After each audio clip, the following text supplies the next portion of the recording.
Young men fail to name any masculine Dem leaders not named Obama. Does that surprise anyone?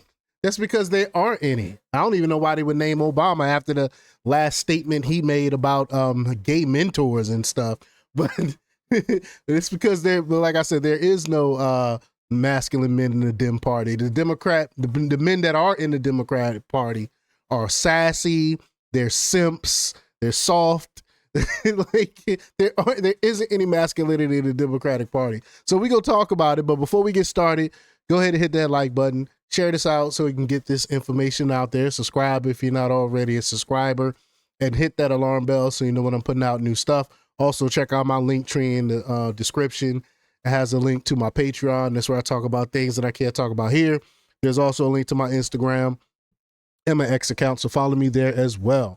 All right, so let's get into this news. Now, this comes from the Daily Caller, and they report that young American men do not have a long list of Democratic leaders they view as masculine. In fact, there really seems to be only one name on it. Again, I don't know how Obama made that cut, because we've all heard how he said every boy needs a gay mentor, which is just ridiculous. What does your sexual preference have to do with you being a mentor? Why do you need a sassy mentor? I don't get it. But a recent analysis of young men aged 18 to 29 by the think tank Third Way stated that most of the participants, quote, struggle to name masculine leaders within the Democratic Party outside of former President Barack Obama.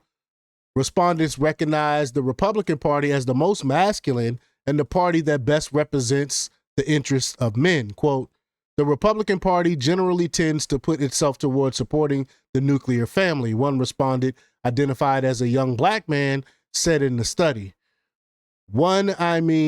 Like I said, I'm a father, I'm a husband. You really can't get better at leadership and integrity than having to raise a family. And the Republican Party does do that very well. I would agree.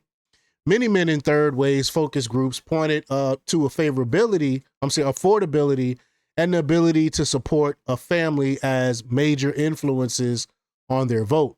They claim that Trump was an active leader on social and economic issues, while Harris and other Democrats did not have reliable economic plans, instead focusing on transgenderism and other cultural phenomena. Quote, Harris talked a lot about the whole cultural thing, one respondent, also identified as a young black man, said, but she didn't really address the prices of everything going up. That was actually going to change my day-to-day life. Too much focus on cultural inclusivity and not making our lives as civilians a bit more tolerable. The study used 3 focus groups of soft Trump supporting young black, Latino, and non-college white men from the 7 battleground states between the ages of 18 and 29. Third Way said the men in their study tended to be less focused on ideology, low propensity voters, and less likely to consume political news.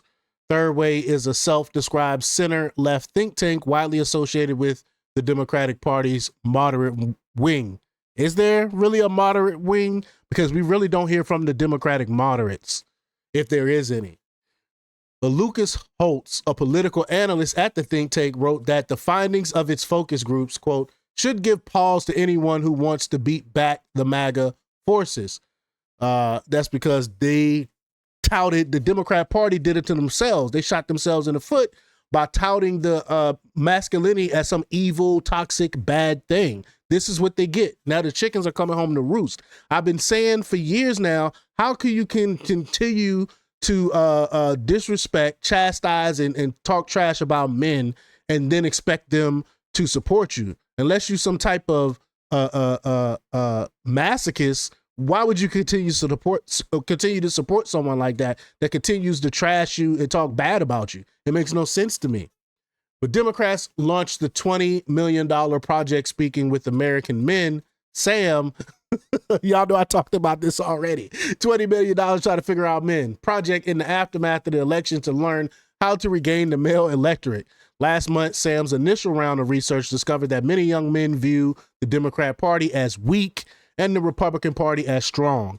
Male voters left the Biden bandwagon in 2024, with 48% supporting his 2020 campaign and only 42% supporting Harris' 2024 presidential bid, according to analysis by the Democratic firm Catalyst. This is why I think Cory Booker went in front of Congress or the Senate or whatever he went in front of and gave this lackluster speech and try to pretend like he's some tough guy and he's fighting Trump and fighting the man and all this other stuff. You're not fooling anybody. No one believes you guys are tough. And this is what you get for trash and masculinity. But y'all let me know what y'all think about this. Leave your comments down below. Like, share, and subscribe, and check out jjthepsychotherapist.com for the latest in news. Until next time, peace.